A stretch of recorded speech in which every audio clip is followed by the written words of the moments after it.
And sometimes when you're friends with the actual context, you need company while you're doing that context. So weed is very big on that. Weed is very big on that. But also childhood friends. Gaming is. I was gonna get into that next. Gaming is very big on that, where you need somebody to accompany you while you're friends with the game. Exactly. You get what I'm saying? Yeah. With us, right? Yeah. I was smoking mad weed when I first met you. Yeah. You didn't smoke any weed. Nah.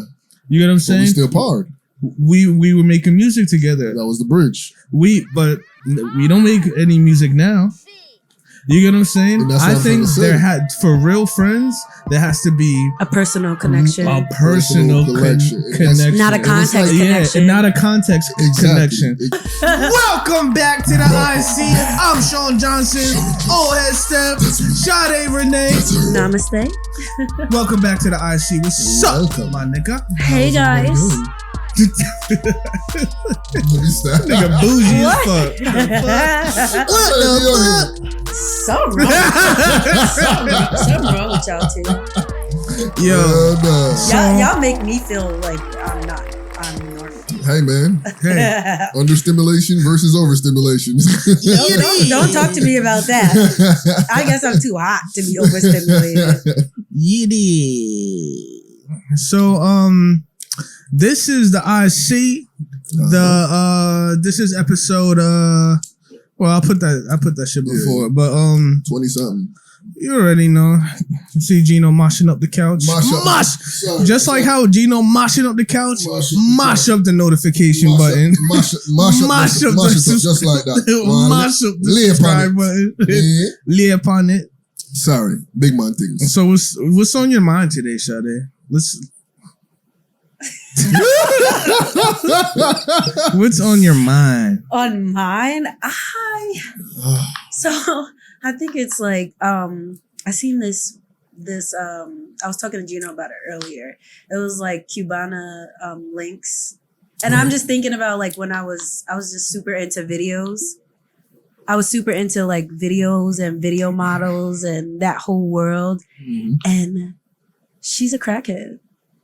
And then Cubana links. Cubana links for anybody that doesn't know. No, Cubana lust.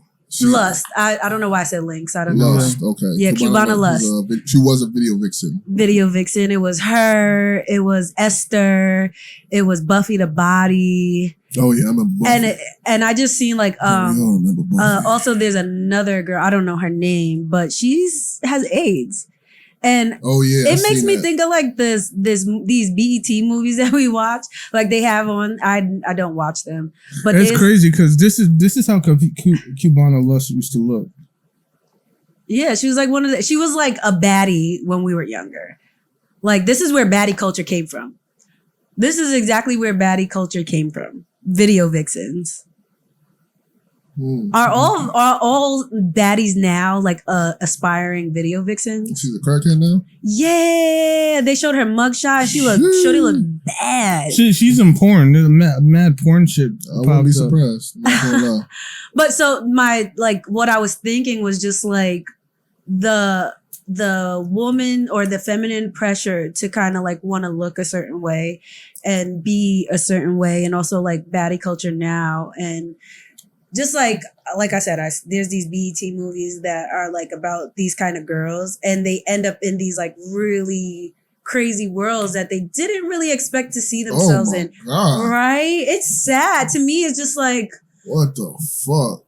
To me, it's just like what price? Man. Cocaine is a hell of a drug. What price are women willing to pay for the attention of men, or just like the world? I don't think it's for men. That's crazy. I don't think it's for men. It is for men because it's for money. But like, okay, it's for money, but it's to be a part of a certain kind of world, like the luster of, I think it is for like that definitely is her. They want to be seen. They want to be admired. Like just, wanting to be a girl. You want guys to look at you. You want guys to admire you. You want like a lot of suitors. You want people to look at you. But it's like the price you pay for wanting to be a part of a certain world. This is it. Do you get what I'm saying? Like, I don't know. I guess I don't necessarily. I guess me being the ultimate. I don't think it's too far fetched. I don't think it's because I feel like we don't really get to see that very often. Like, we don't get to see it publicly, but because of social media, like, I remember talking to someone and saying, like, where are the baddies right now? Where are they going to be in like 10, 15 years?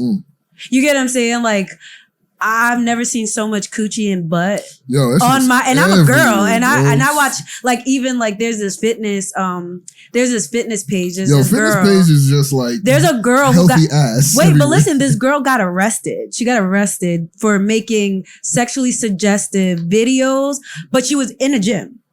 She was in a gym and she was like pushing, like, I've seen the workout before, but it's like you push the weight bar up. Like, she was on the Smith machine and she was like pushing it up with her legs, but her legs are like wide open. Yeah. And it's just like, she got arrested.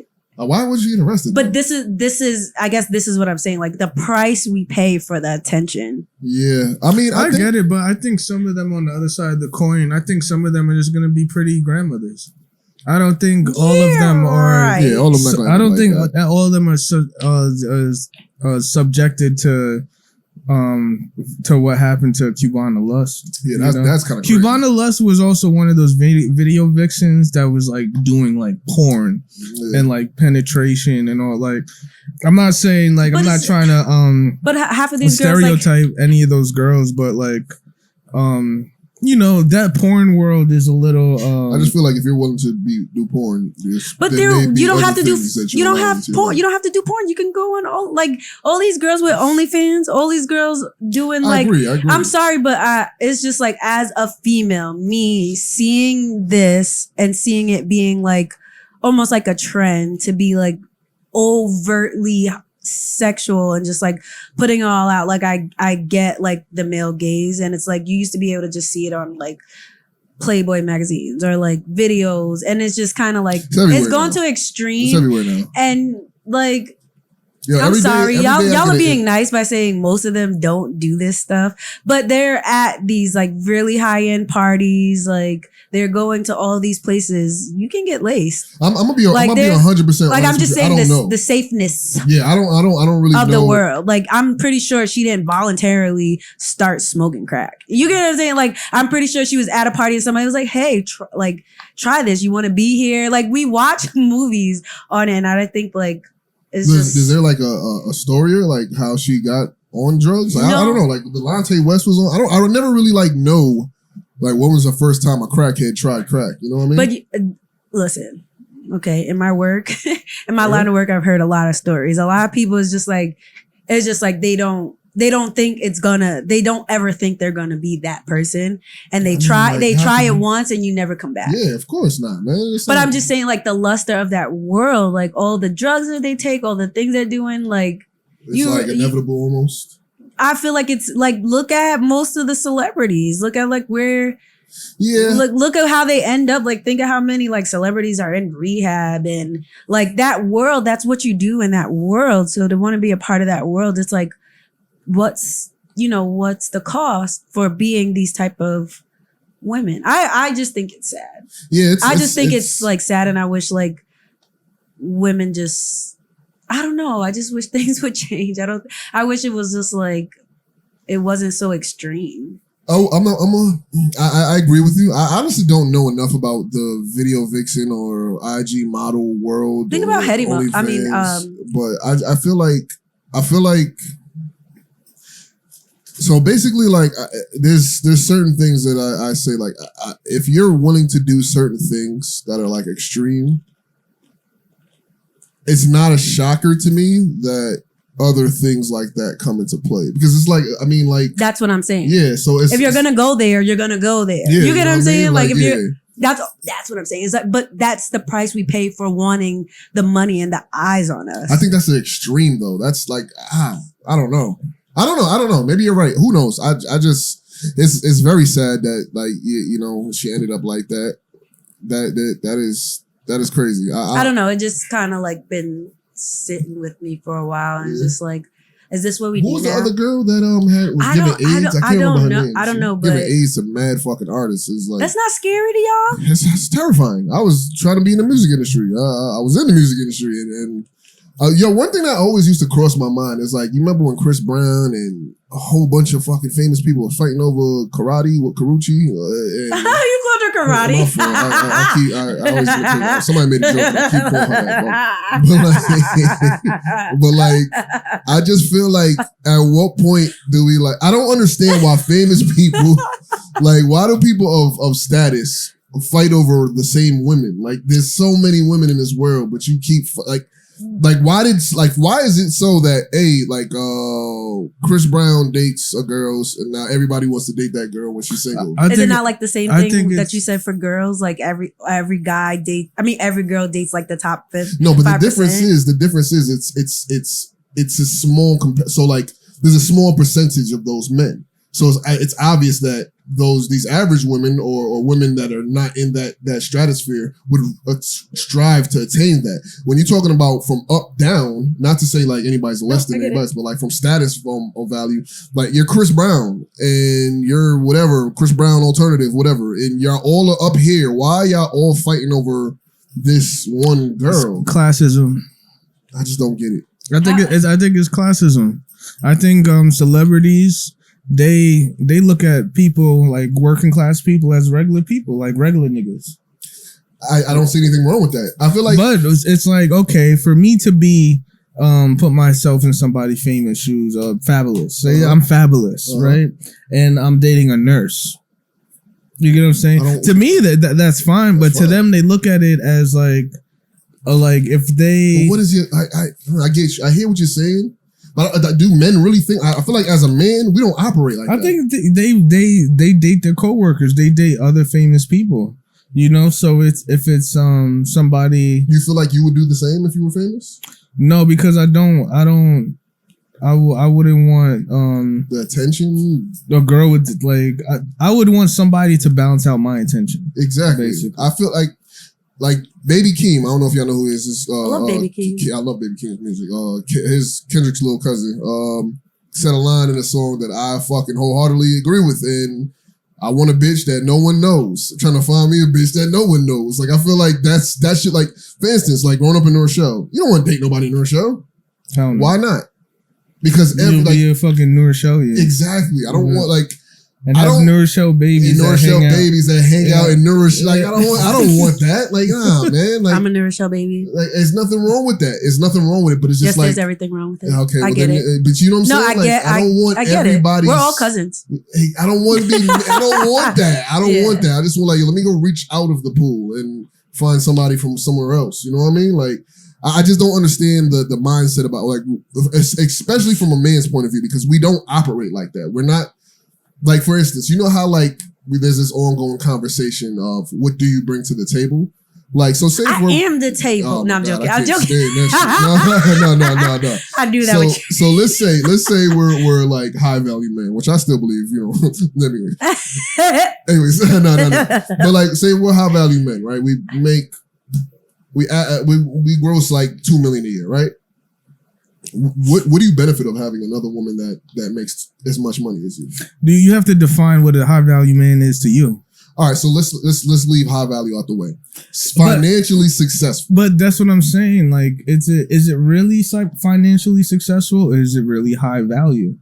So that's why that's what I'm saying. I get what you're saying, but for the point I'm trying to make is just financially. Yeah, you're making $2 million a year. Yeah. What are the criteria that you look for in a woman, knowing that you make $2 million a year?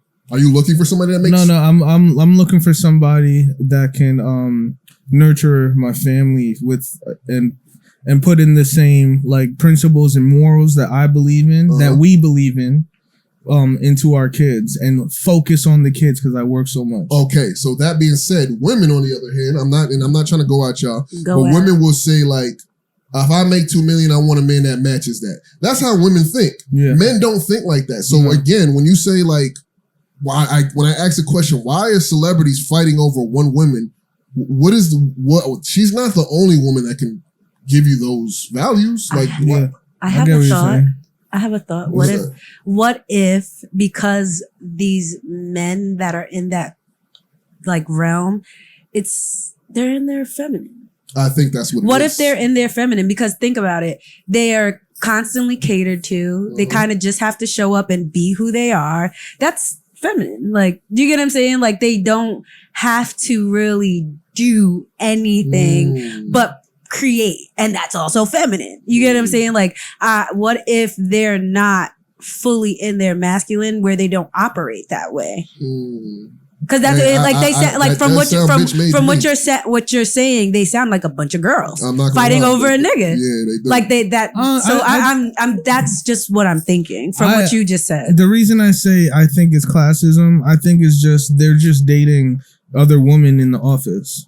But how if they're just dating video models, IG models? They go to the same parties. But that's messy though. I know, but nobody in that stratosphere thinks that's messy. And but the dude they are messy though. Who's head of accounting, fucking the secretary is messy too. Yeah, he's fucking her, but not wifing her. But a lot of times, that same nigga gets caught cheating from his wife. Leaves his wife, and now he's stuck with the secretary. That's the way shit goes. It's stupid, but that's the way shit goes. That's the way shit happens. I don't know. I'm just trying to make sense of it. It's just like, I know you know me, and you know neither one of us would go for that bullshit. Right. I would like to think that there's not just. I would like to think that there's a lot more men like us, right? I think classism is bigger than we think. Classism might be the new racism when you think about it. Like people separate. When you say classism, when I say classism, when you make it up to a certain status or level. Status. You're no longer black-white. I just say discriminating and like prejudice against other class levels of class. Okay. Basically. So if you're not a celebrity, if people don't know you, you're beneath me. Or if you're not in the same tax bracket as me, you're beneath me. You get what I'm saying? So I think that's what it is. That's all I'm saying. I don't believe in honestly, it. Honestly, if that's what the way they think, then I guess they deserve that shit, my nigga. Like, deadass. Like, I don't know. I can't see myself making a certain amount of money changing myself, and this is somebody that's not there. So I guess I can't. I can see myself separating myself from bullshit that will affect you having a lot to lose, but I can't see myself getting to a certain tax bracket and being like, I can't fuck with these civilians or you peasants. Yeah, I can't fuck with these commoners. You know what I mean? Like it's just money. I don't know. Well, I mean, when you get to a certain area in life, like I watched that Jay-Z and Kevin Hart. Yeah, I did. That was a good one. I loved it. Yeah. But he said like once you get to like you make a certain amount of money, like the people who you used to hang out with or your family members, you can't. And I respect. Do you get what I'm saying? Like I feel like with the status or the financial stepping up, there has to be a lot more discernment with the people you keep around you, and that's if you hanging out with troublesome people. But what if that's where you came from and and you want to be loyal? Like think about like a lot of the dudes that become rappers and hang out with the same people and then they end up getting lined up by those people. Like, and I get that. You get what I'm saying? So it's like, I feel like it's like, that's why I said like, you have to have a little bit more discernment. Yeah, of course. Definitely. If you have a lot more to lose, so you don't hang out in risky type of behavior environments. But I still don't, as far as classism being a thing, I don't think that is necessary. You know what I mean? Like, I'm not saying, hey, give money to everybody. I'm not saying. Would you invite your ratchet uncles to your big mansion? No. Classism. This is. Is that classism? This is interesting because if I'm at a certain mindset, like I'm in, maybe it's not mindset. I mean, maybe it's not classism. Maybe it's mindsetism. Mm-hmm. You get what I'm saying? Which is that's a new one. Yeah, subjectively classism. Yeah. But like if I'm on some shit where like, okay, I used to hang out with a lot of potheads. All we used to do is go to friend's house and smoke weed and drink and not really do anything. Not really accomplish anything. Yeah. I got out that mindset. Now I want to make a living for myself, start owning some real estate, get my money up, put my head down and work and make up for that lost time of just bullshit, right? And I get that. And so now I'm kind of prejudiced against certain mindsets.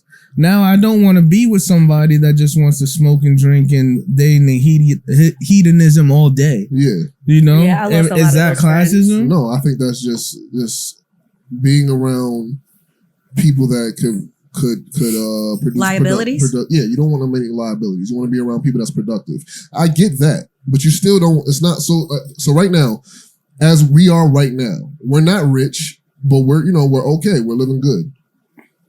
I have a group of friends that I grew up with, and they're all pretty much like-minded. You know what I mean? So at the end of the day, if I would hit $1 million today, I can't see myself stop hanging out with them, and like I don't look down at them if they continue to work their job. You know what I mean? Like, if you coming from a place of unproductivity and lack of awareness and just blindness, I get that.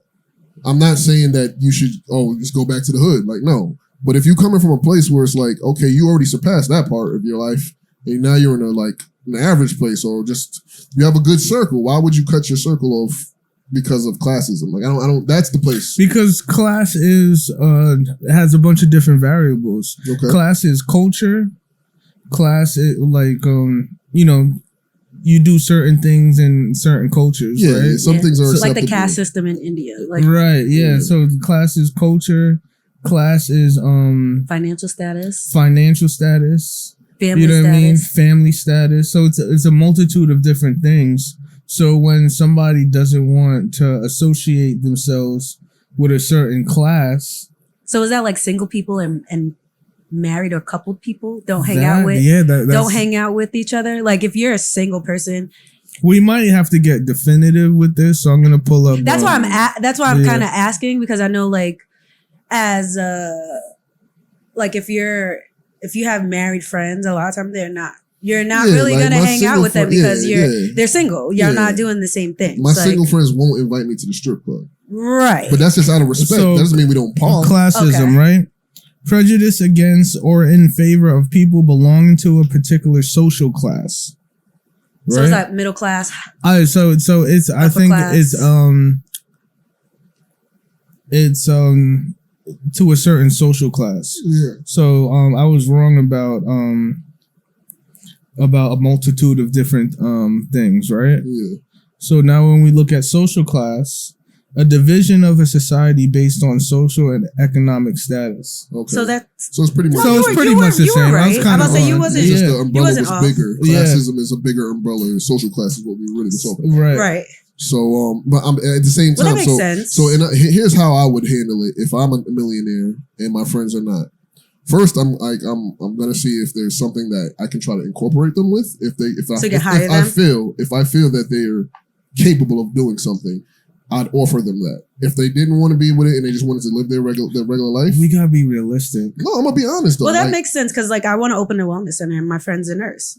And it's like we're gonna work together. We're going. We said one day we're gonna open this center together. Like we're gonna work together. So that's what I'm saying. So you just opened up a whole different part of it to me. That if I'm a millionaire, right? I know what you're about to say. All right, go ahead. Yeah, if I'm a millionaire and you're making $60,000 a year, right? You could still pay for yourself and do things, but you just can't do everything that I can do. Exactly. So that's what I was going to say. Yeah. So here's what I was going to say. So if I'm a millionaire and my friends has a regular job, but whatever he does or specializes in does have something to do with what I do, then I would try to find a lane for him. Yeah. And I try, hey, listen, you still got to do the work, but I can help you out. Help you out. If it has nothing, I have another friend that's just we have two different stratospheres right now. Yeah. Where, he's on a different place. We would still hang out on my free time. I'm just not going to invite him to the event that just he doesn't belong there. Do you think you would feel away? But check it too. Doesn't matter. Now that you're a millionaire, and this is classism right here. Now that you're a millionaire, right? Say you came out the hood, and now you're a millionaire, and you did the work. So you came out the hood, and you didn't just blow. You climbed up a corporate. Bricks, you laid the bricks, and you climbed up a corporate ladder, right? Now you're having, instead of hanging out, rolling up blunts and doing dumb shit in the park. Now you're in the rooftops and doing shit like that. Yeah. Every time you bring them to the rooftop, they gotta come smelling like weed. No, but that's the thing. You don't invite those people to those environments. Is that classism? No, it's just knowing your friends. I don't think that's classism. That's it. Here's what by definition, that social class doesn't belong in that environment. Okay, so but here, what I'm saying is, I'm not completely abandoning the relationship. There are certain places for everything. Like for instance, I'm not going to invite my weed smoking, cursing friend to my church events. That's still classism. No, I feel like that's code switching. This nigga does not code switch well. By definition, that's classic. Yeah, I understand that. Yeah. But so what I'm saying is like the origin of the conversation is basically saying like, I think I'm better than this person. I don't think I'm better than this person. I'm not writing him off. They just don't belong there. They just don't belong in certain scenarios. So we're basically saying classism isn't necessarily bad. It's not necessarily bad. I get what you're saying. There are the discernment of environments that certain people just socially don't belong or do belong. Exactly. Same way if I perform a song, I'm not inviting my mom to the club concert when I'm performing in a strip club. I'm not doing it. But it's also classism when you're as like growing up, like, you know, you have in the lunchroom alone, you get what I'm saying? You have jocks and then you have the alt kids and then you have the skateboard kids. That's classism. And then you have people like us that fit in every fucking situation. Yeah, I've said at every table. Exactly. So that's what I'm saying. As a person that can dip it, I lived in the projects. I lived in motherfucking Scarsdale. You know what I'm saying? So like, and everything in between. So in the end of the day, like I feel like if you as a person feels like once you make a certain amount of money, you need to abandon other people, then you unnecessarily. Now, if you're talking about people that are causing demise in your life, financially, just stress, whatever, that's fine. I've abandoned friends like that, and has nothing to do with his social class or anything. It's just him as a person. It's unhealthy for me to keep around. One thing that you're missing is to get to that tax bracket or to get to that level where you feel like you arrived financially and you made it, you have to change. Yeah. So you probably started off with these groups of friends here, and while they were going out and doing the same thing, you were reading your textbooks, you're in school, you're meeting new groups of people, you put your head down and work. Indeed. You're not the same person you are when you're at the end of that finish line. I agree. So you guys probably don't relate on the same things anymore. It still falls along the lines of what I'm saying.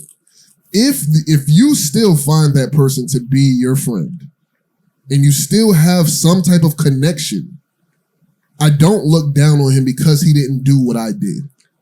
No. Now it's not looking. Now it's not really looking down on somebody. Now it's not being like condescending. So let's take the part of it being condescending out. Yeah, we're just taking that. Okay, we're taking that part out. And now, all right. When you look at friendships, you have to look at context of the friendship, right?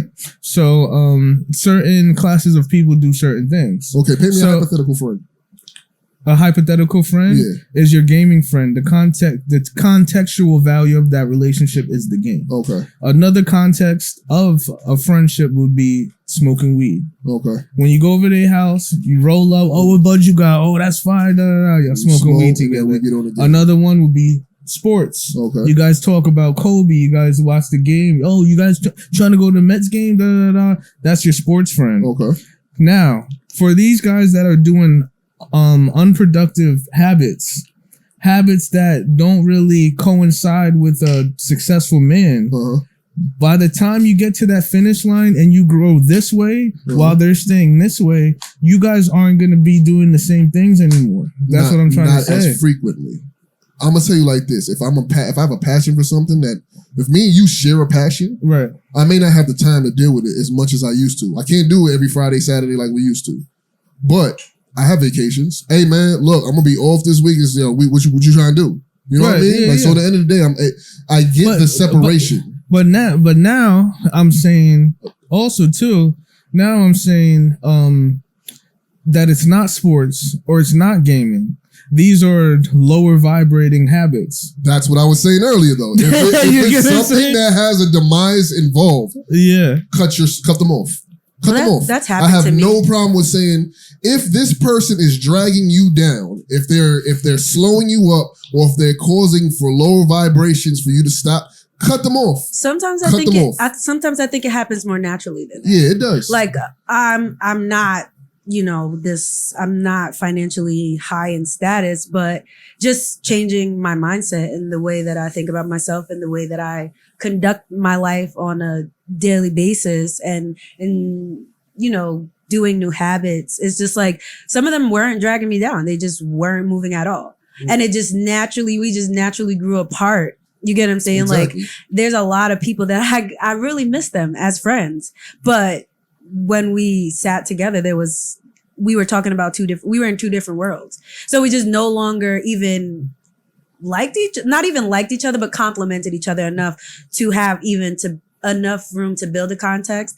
And then I also have a friend where she's doing significantly better than me. I've had something like that as well. But she also acknowledges me wanting to do better for myself. So that's a beautiful thing. She makes time for me, and we still we have kids who are our friends. So we find and make time to be together. She encourages me. That's beautiful. I support her in the way that I can support her. She supports me in the way that she can. And right. That's why I understand. I understand where you were trying to go, but I think sometimes it just naturally happens because there's so many friends that I miss so much when I think about them. But then when I hit them up, it's not the same. Yeah. Like they don't look at me the same. And I'm like, I'm the same person. Like I just try to get my life right. I'm just trying to get my shit together. And they're just like, no, I get you. And you know what? I've been on every angle of that as well. Like I've had friends that I felt like were toxic in my life and I had to get rid of.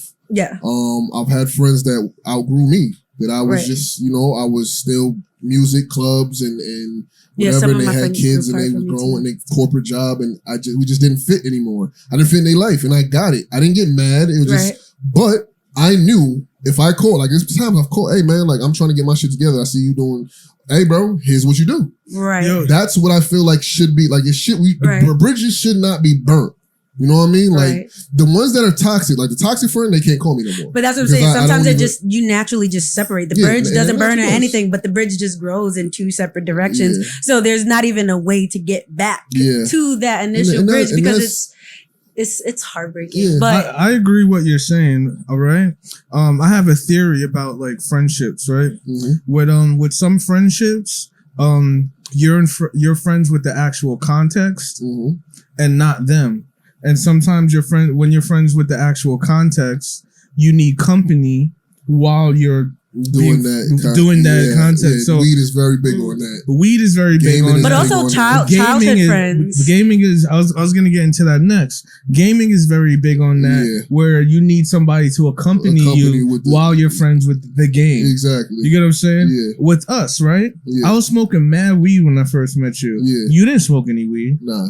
You get what I'm saying? But we still parred. We were making music together. That was the bridge. But we don't make any music now. You get what I'm saying? I think for real friends, there has to be a personal connection. A personal connection. Not a context connection. Not a context connection. Exactly. We're going to have context. Yeah. I'm not into anime now. I might be a year from now. Exactly. We can have that too. But I think it's the mindset. The experience we share. Like for instance, like me and you, we could just talk. Like I remember times we would call each other. Bro, I ain't never been on the phone with another man for more than 2 hours. That's just never happened. Yeah. To the point until we started talking. And I was just like, yo, what the fuck? This is a good conversation. Like I had to sit back and reflect. And that shit is just like, I feel like even though we were in different, we wasn't even I wouldn't say different places. We were in the same area, but different situations. Yeah. There still was a genuineness in between us. Like, I want to see you succeed. You want to see me succeed. And we felt that. Yeah. So, in the end of the day, and we wanted to help each other. We wanted to help each other. Yeah. Just no benefits. If I do this, I get this from him. If you do this, it's none of that. Yeah. So, at the end of the day, I feel like I understand the reasoning behind classism on a need, at the minimum, I would say on a necessity basis. Because if it's conflicting with your goals and aspirations, I totally understand. But on the sense of and I know you said we're not talking about that, but again, I have to stress, if it's a sense of where you're feeling that you're better than a person because you made the change quicker than another person is, you can't forget where you came from. The same way you can look at your friend and be like, oh, this nigga's still doing the same thing. You understand what Humility. it is to be there. Because I've been there. You Humility. know why he's there. Yeah, I've been there. Just because you have the enlightenment, share that shit. But bro. I ain't going over there. I'm not going over there. I understand. Yeah. I know that. But you can still, like, and I'm not saying drag him up, pull him forcefully. No. When he's ready, I'm here. Exactly. Well, that's all I'm saying. That's the hard part, because I think sometimes, like I was saying before, you like kind of naturally grow in your own way. Mm-hmm. And I think sometimes people don't respect your growth. Even if you see them as a friend, like I just, for me personally, I think I messed up a lot of friendships because I was going through something and I isolated. It wasn't that I didn't want to be friends. I just needed to be with myself. You were growing. I needed to be with myself and I needed to take care of myself. And a lot of people took offense to that. You get what I'm saying? And then I didn't physically change. Well, a little bit I did, but like mentally and just, I guess mindset wise, I changed a little bit, and habit wise, I changed. And those people were offended by my change. And I still saw them as a friend, but they no longer saw me as a friend. So it's like, I think sometimes it's just natural for you to separate paths from someone and still want the best for them. But you're just not, it's like, we're not even in the same book. You know how they say like same book, different page. Now we're not even in the same book anymore. So we just can't see eye to eye. There's nothing for us, and you can like want the best for that person and still know like this is just no longer a thing. For those people, I'm going to say this. I think it's better to cut those people off. Yeah. Because at the end of the day, like, I'm going to tell you a story about my man Slink. Forgive me, Slink, if it's a little too much information, but Slink, I'm not going to say anything negative. So Slink is one of my friends that before all of our group, Slink and my cousin Gary, they both were paying attention to the future. Slink went to college while I was fucking around with music and in the club drinking. Slink went and got himself a career while I still was working with the music. I mean, I went to the military, but he knew what he was doing. Slink got a career job. I'm not going to say what his career job is. Started making money. Slink he got with his girl, started a family, and I'm still trying to go out to the clubs. And I was happy for him. Right. Through all those moments, we stayed in contact. Me and Slink talk every day. And our lives looked bipolar to each other. So, but we still like, hey, look, this is what happened. He was there on the phone with me talking about my sexcapades and everything I was going on. And he was telling me about, oh yeah, I'm doing this and I'm going through this at work. And I was there for him that. And sometimes he was coaching me. Sometimes I was coaching him. But his life was something I saw that I want that. That's something I kind of want. But there was never a time in my heart where I felt like, this bitch ass nigga don't want to go to the club with me, man. This bitch ass nigga don't want to get on the game. Like, do you think those people were never your friends to begin with? I think those people were probably never were really your friends. They're not your friends to begin with. What you that's did. That's the hardest part. And that's hard. It hurts. And I'm sorry to tell you like this, but no, it's okay.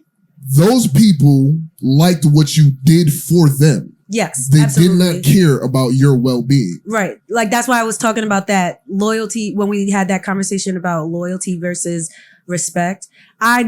Me doing that work made me realize, and me kind of separating myself made me realize a lot of people were just loyal to getting their needs met, loyal to like me making them feel good. They were loyal to me being in a place where they were comfortable with me at. And once I surpassed that, they were just like, oh, you think you're too good for this? And I didn't. You get what I'm saying? I think sometimes it's just like, sometimes people get offended by seeing the success that they could have accomplished. And some people just never really liked you to begin with. That's and just saw you were the part. Like I know some girls, I'm sorry. I know some girls used to hang out with me because they knew that guys gravitated me. You know, they hung out with me because they knew I was a good time. They hung out with me because they knew when they were down, I would pick them up. They knew that if they didn't got it, I had it. You get what I'm saying? I think some people aren't really your friends. And I think it's a little confusing when you do have this whole classism, like you reach another social class or you reach a goal in your life and it separates you from people. I think you get to see those people that you have to kind of let loose. Sometimes you gotta burn the bridge. Sometimes you do. Sometimes you gotta burn it. And sometimes you just keep it there. So I have a question. You ever had a friend in like elementary school, right? Yes, I have. And you were best friends with this friend in elementary school, and you revisit this friend at like in your mid-20s. Yes, I have. Like for some reason, I don't know. At least for me, it was like this eerie feeling because it was like the context of the relationship wasn't adult. Weren't these adult variables? You know, they weren't what. They weren't the reason, like, I go to work with you or we, you know what I mean? We smoke together. Like, I remember I sat down with this friend I knew from elementary school and we sat down and talked and didn't even drink. We didn't have to play basketball, didn't have to go in the game, didn't have to smoke, nothing. A real conversation. It was a real conversation about things that we really, really liked. And it was kind of weird because it was like, are we really friends? Did I like? It was like, yo, when I was 7 and 6, I was picking better friends. Wow. Because there was no context. It was just really real friends. Wow. You get what I'm saying? Has that like ever happened to anybody like that? Yeah. Wow, I never even thought about that. So here's the thing. Yes and no. Because I've had that situation with 3 different people. 2 of the times it ended up like how you said. One time I had to cut them off. Yeah, I'm about to say, I think it happened both ways for me. A lot of times when people revisit your life, though, they try to take advantage of people, though. Yeah. Of like, okay, he don't know that I'm a fuck up, so let me borrow some money. Let me He doesn't know my family be doing that shit. But I'm talking about like some good people that were friends with you when they were like when 5, kids, before all the bullshit that we learned. Exactly. Yeah, I'm not gonna lie. There's a couple friends even when Fahad Gilani, we actually anyways, but Fahad, that's a dude that we was trading Pokemon cards and playing Pokemon in like elementary, and every now and then we talk to each other on IG, and he'd be like seeing what I'm doing, and I see what he's doing. He's doing very successful, but he's a good person. He's just like likes me to play basketball sometimes. He's a good dude. We haven't really got to link up yet, but it's crazy that like after all this time has passed, like the chemistry's still there. You know what I mean? And I feel like I'm glad that I had that connection to somebody that early. Like everything that I saw in him as a kid, I still see in him. Like this is a good dude. You know what I mean? Good dude. I don't know. But then it's just on the reverse. I'm not gonna say that person's name. There's friends that I had that like I was super close with growing up, and we got separated because military and other relationships, and I have to avoid them. Yeah, because they're drowning. I really think that the friends that you pick when you were a child were really on your same wavelength. Yeah, really on your. Why do you think that is though? How does that happen? Because it's pure. Because it's pure. When you're a kid, you're pure. Like for girls, I think it's a little different. I think. Yeah, I would like to hear that. I think it is. Friendships are different. I'm about to say I think it is pure because I have a lot of friends that I knew from like from pre-K, but and we're able to stay like acquaintances, but as women, we all have like our own lives. We have our own families, and sometimes they don't match. And I think we value those connections. And I think sometimes when we're when we just don't know how to be a friend, we can ruin those connections. Like for like growing up, I know a lot of girls who just you knew you had a good friend, but you didn't know how to be a good friend, and you would ruin the connection. So you grow up and you see them living their, the life they live, and you're like, damn, I lost a good friend. Like I don't know if that happens to men, but like for girls, we're really good at fucking up good friendships because we just don't know how to be a friend. I've had some friends who taught me, who were patient enough and loved me enough where they loved me through all of that. And they've known me since I was a baby, like since I was 5, like, and they were able to be mature enough to say, you know what, I know you didn't.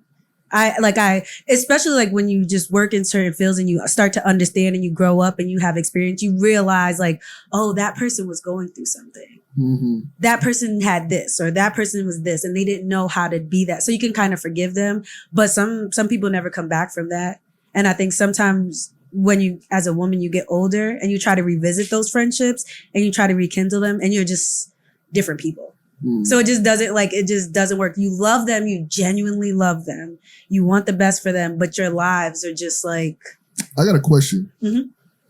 So would you say, two questions actually, would you say that there's a big difference between female friends and men friends? OD. Okay, so with that being said, why do you think women friendships are different from men friendships? I think women friendships, a lot of it is insecurities. And women, like we spoke about this before, about that competition thing. Like, so it depends on like why you made a friend. You get what I'm saying? Like some girls will make a friend because it's like, oh, everybody likes her. You get what I'm saying? Or oh, it's like almost like the frenemy thing. Like a girl will make a friend with another girl because she's a threat. And she wants to keep her close. Or a girl will make a friend because she's in a down place and another girl felt bad for her and picked her up and she kind of came emotionally attached to that friend, but she's not really her friend. See, it's so complicated with y'all. Like it is because it's based off of feelings and our feelings are fickle. See, and men then especially could be like, yo, my nigga, you see that girl with the ass? Yeah, that shit fat as hell. Yeah, my nigga, shit, I'm about to go to the club. She going to where? Can I come? Shit, roll.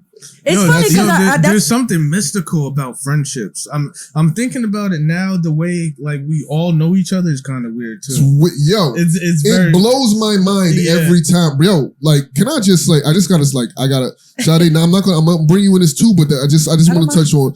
Me and SJ have been around each other for years. And never really were friends. Like, we went to high school together. We seen each other. We spoke every once in a while, but never really had anything to do with each other until we were well out of high school in our 20s. In class together and all that. And not only that, what I also think is weird is you have two very close friends that I knew for like... Before I did. Yeah, more than half of my life. He knew them before I did. Yeah. That's crazy. Me and Slink used to like walk to school. And that's crazy.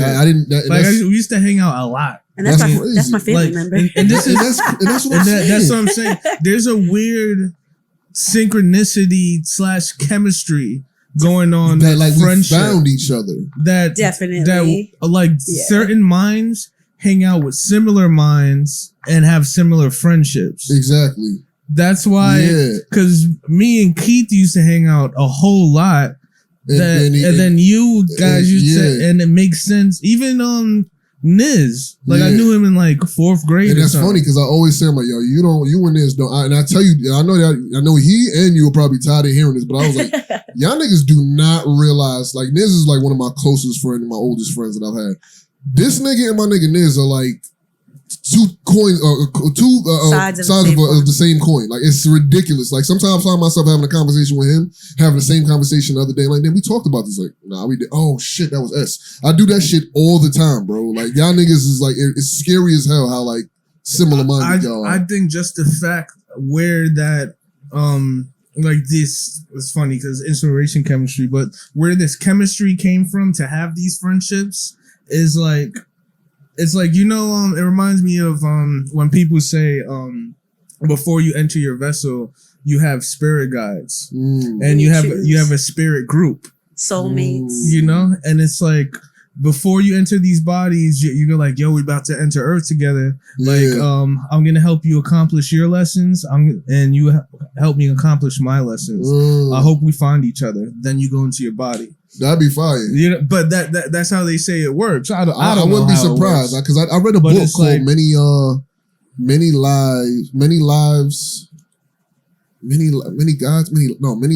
something. It's about this psychologist that found this one patient he could never cure, and to find out she like ended up living multiple lives because she had traumas from multiple lives. Karmic. That's what they're called. They're called karmic relationships. Karmic. It's like you have like life paths. Every life you get you're on a new life path. Okay. And you're supposed to learn the lessons from the previous life, but you completely forget them. Like you know them before you get here, but everything's kind of orchestrated for you to learn those lessons. Yeah. So a lot of people you meet, you're like, I feel like I met you before, but you never met them before. Yeah. It's like there's a lesson there. Like you met, so that's the thing. So you ever been in a relationship where it's just like, what the fuck is this? I can't get away from you, but there's something that's very familiar about you, and you feel like you're supposed to be together, but it's really a lesson you're supposed to learn. That's pretty much the idea behind that. Okay, well, this guy was a very, I have the book somewhere. I'm sorry. Basically, what it was, what's the name of the book app on Pages? Excuse me, I'm gonna look it up real quick. But basically, this patient was I would love to read that. I'm gonna tell you what it is so you can have it. I read downloaded the audiobook. So basically she held on. She had a bunch of traumas and fears and phobias, and they all and this is supposed to be a true story because this guy's like a well-known psychologist. He's a therapist. He worked with mad famous people and they all vouched for him.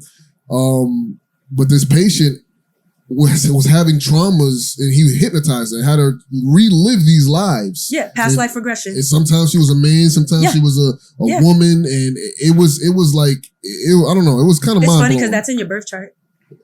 She about to fuck me up again. No, I don't know. You know, I love that. Yeah, I know. That whole world. Like, that's what I do. And I've actually done like past life regression readings before. And basically they say like some of your birthmarks is from a past life. Wow. Like, I got a ton of them motherfuckers. Yeah. Like it's funny. I had a birthmark that was like all over my body. It looked like a burn. And then I did a past life regression and I was burned alive in my past life. What the fuck? Yeah, but no, like I think it's becoming more and more knowledge of it is coming out. But when your body dies, your soul's still here. You get what I'm saying? Your vessel dies, but the essence of you, the soul, your spirit, it has to go somewhere and go somewhere. That's why, like, you know, a lot of people believe in reincarnation. You ever seen a baby? It's like, oh, that's an old soul. Yeah. And a lot of times it's like bloodlines, it's connections, and we're all supposed to be learning a collective lesson, but everybody has an individual lesson that adds to that collective lesson. Many Lives, Many Masters by Brian L. Wise. That's the name of the book.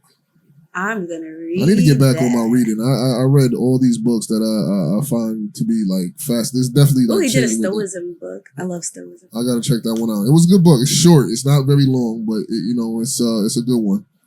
But yeah, I don't know. I see this things like I'm a very skeptical person. My mother tells me I'm too black and white. I don't know, but I like to believe that there are aspects of astrology and the unknown of the mind, the power of the mind, and all these things I would like to tap into. It's sometimes I look at it and I'm like, it's too much. I can't grasp it right now. Like it just doesn't feel natural or realistic to me. But I know that there's things that we do not understand, and I try to give everything the benefit of the doubt when I can. But we definitely have friendships. Like back to what we were saying, like we definitely have like friendships. Like I tell my friends now, like me and my best friend Melissa, I tell her, I'm like, I'm gonna love you in this lifetime and the next. I'm gonna find you. I'm gonna find you. And if you look at some of the connections, like you feel like you've known that person like forever, and it's like. I think those are the important ones. And there's some people you just, like, I believe friendships are seasons, reasons, and lifetimes.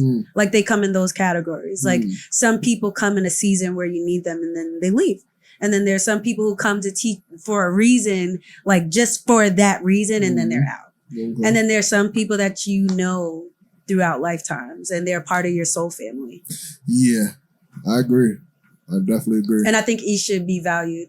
Regardless of like, there's been like friendships that were hurtful, but I learned a lot from them. So I still value the friendship for what it was. Definitely. It's never a loss as long as you learn a lesson. Yo, with that said, y'all, that's another episode of the IC. Thanks for tuning in again. Sean Johnson. Go ahead, Steph. You dig. Sade Renee. Hey, later, guys. We out.